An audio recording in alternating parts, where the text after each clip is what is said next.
Emissarios Sabashku, portofólio kësaj rade në temë mbi ekonominë, më saktësisht do fokusojmë pak më shumë tek ndërmarrjet apo tek bizneset e vogla dhe të mesme dhe me fokus në atë se si mund të vjen deri tek përmirësimi apo rritja e produktivitetit përmes përmirësimit të proceseve. Mund të duket pak tema kështu e shkurtër apo e gjatë për disa, mirë po që ne me mysafirët tanë këtu në studio do e zgjerojmë dhe do diskutojmë mbi këtë temë në dimensione të ndryshme, të dy ata duke sjell eksperiencën e tyre nga tereni, nga puna të cilën ata e bëjnë çdo ditë. Me mua së bashku në studio është Zlatko Edelinski. Добър ден, добро ни дојдовте. Добър ден и пред се благодарам за поканата да проговориме за една тема за вашите гледачи која е релативно нова во нашата држава и се надевам ќе го вашето внимание ќе го оствариме за повеќе теми. Благодарам. Dhe gjithashtu është edhe Nikola Derебанов. Добър ден, добро ни дојдовте. Добър ден, исто ви благодарам за поканата. Ке зборуваме за една тема која што вие секој ден ја работите, така да за сите наши гледачи да почнеме веднаш со прашањата.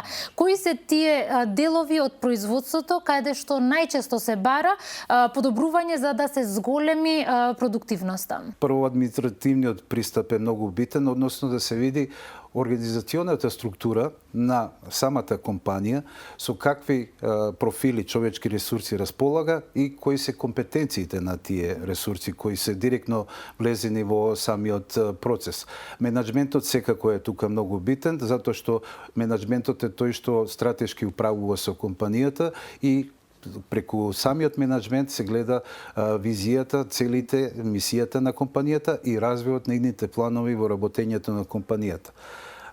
Последниот сегмент е техничките побарувања, односно оперативните процеси, каде што се гледува ситуацијата со што располага компанијата по однос на капацитети за производството, односно дивната технологија и инволвираност со во најновото нешто, а тоа се дигиталните алатки, односно степенот на дигитализација во самата фирма. Со самото согледување ќе се види колку е дигиталната трансформација присутна во компаниите. Меѓутоа, реков, тоа е комплексен процес на испитување и анализа и согледување на целокупното работење на компанијата, што треба многу да се пристапи аналитички. Господин Деребанов, кога одите и веќе ќе правите анализа во едно предпријатие, особено кај малите и средните, кои се тие индикации што ви кажуваат дека во ова предпријатие има загуба или пак неефикасност? Па да, неефикасноста ја мериме од повеќе аспекти. Се разбира во предпријатија каде што имаме производство, прво го анализираме целиот процес на производство, значи целиот вредносен синџир. Анализираме искористеност на капацитетите, гледаме дали во компанијата постојат одредени тесни грла каде што треба да се интервенира и да се зголеми производството. Финансова материјална анализа правиме на производството, значи анализираме трошоци на производи, профитабилност на производите. Профитабилност можеме да анализираме и по пазари, и по канали на продажба и така натаму. Значи една сеопфатна финансова и производствена анализа мора да се направи за да се утврдат каде постојат слабости во еден производствен процес. Но дека сме тука во анализата, кои се тие можеби мали интервенции кои што можеби ќе се направат и пак носат зголемување во продуктивноста во предпријатијата? Добро ви е прашањето, токму сме и затоа и тука со колегата Дребан да објасниме дека на пазарот, поготово во бизнис секторот, се работи сега со една нова тема, односно една нова алатка, тоа е бизнис диагностика. Всушност, бизнис диагностиката е една професионална аналитичка алатка која овозможува целокупно, односно сеопфатно и систематско проверување на работењето на една компанија. Со тоа што се прави една свот анализа, односно се идентификуваат силните, слабите страни, ризиците и можностите, кои пак даваат можност за откривање на каков степен на ефикасност има една компанија, профитабилност и секако тоа влијае на продуктивност. Бизнис диагностиката, како што споменав, е алатка релативно нова на овој пазар и можам да кажам дека од моето искуство 35 години во соработка со компаниите од агробизнис секторот и другите преработувачки индустрии е релативно непрепознаена, односно е непознаница за нашите менаџери или представници на бизнисот, затоа што оваа бизнис диагностика дава едно систематско проверување и оценка на работењето, која ако не се изврши навремено, доаѓа до проблеми и предизвици сериозни по однос на работењето на компаниите. Например, се следи, како што спомена и колегата, финансиското работење, односно приходите, приносите, ликвидацијата, профитабилноста. Потоа се следи можноста за кој е степенот за автоматизација и дигитализација во самиот производен процес. Од тоа затоа што ако употребата на дигиталните алатки е веќе во позамашна фаза, тогаш има помал простор за идентификување на некои непосакани последици по однос на работењето. Исто во последно време знаеме дека енергетската ефикасност е од особено значење за работењето во производството, затоа што со мерењето на потрошувачката на енергија и другите ресурси кои се користат во самиот процес, ќе се види навременото трошење бесполезно за самите производствени процеси, што влија директно на недоброто работење на компанијата, доведување до загуби, губење на клиенти преку ненавремена испорака и сите останати работи кои треба да бидат да се превзема за една успешно работења компанија. Секако не сме да се заборави исправувањето со отпад и заштита на средината, човечката средина и на крај секако стратешкото управување кој го реков, затоа што со стратешко управување на времено се знае иднината на компанијата.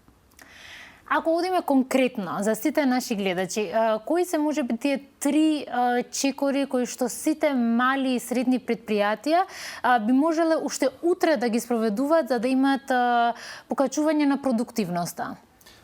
Добро, не постои некој универзален лек, да кажам, за проблеми или за што една компанија треба да направи, но моја препорака би била, посебно за малите и средните предпријатија, дека нормално прво за да можете успешно да раководите со една компанија, прво морате да евидентирате, односно да мерите тоа што го работите. Второ, мора да имате некој план каде сакате да бидете, каде сакате да бидете во наредните 3, 5, 10 години и буквално да гледате како го исполнувате тој план. Нормално заедно со вашиот тим да го анализирате вашето работење, но основа е прво да ги имате податоците, затоа што без податоци и ние не можеме премногу да направиме доколку дојдеме во одредена компанија да помогнеме. И понекогаш дури нашите совети се тие, да почне одредена компанија да прибира податоци, да ги зачува и односно потоа да ги анализира тие податоци. Господин Делински, ке се наврата малку на тоа што пред малку спомнавте.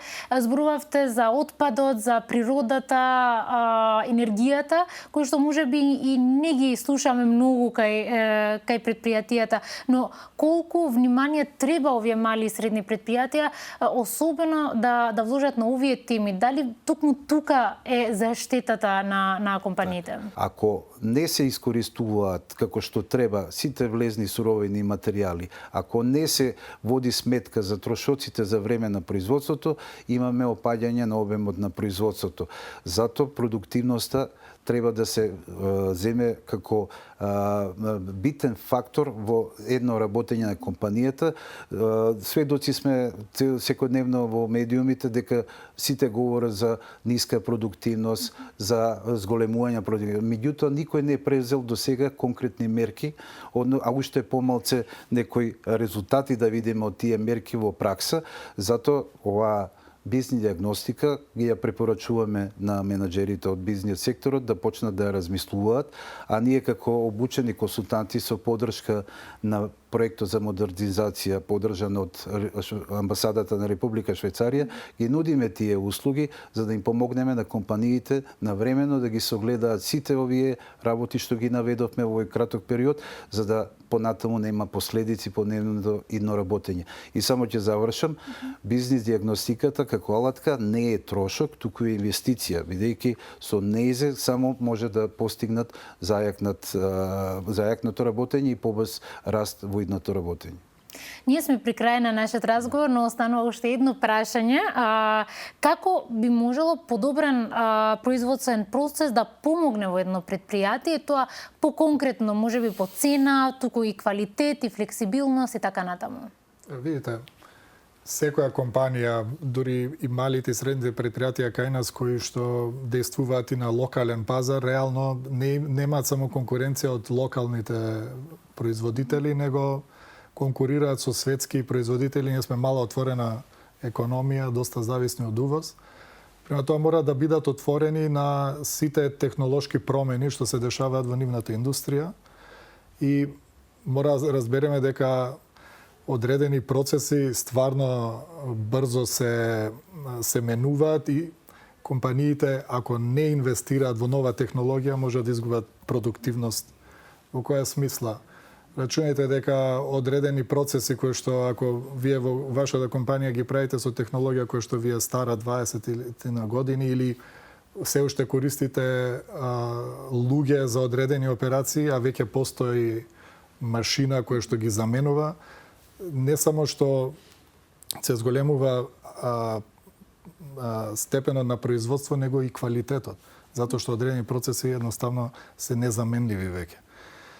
Према тоа, совет е до сите компании, без разлика во кој пазар оперира, да имаат отворен поглед према тоа што се случува надвор од државата.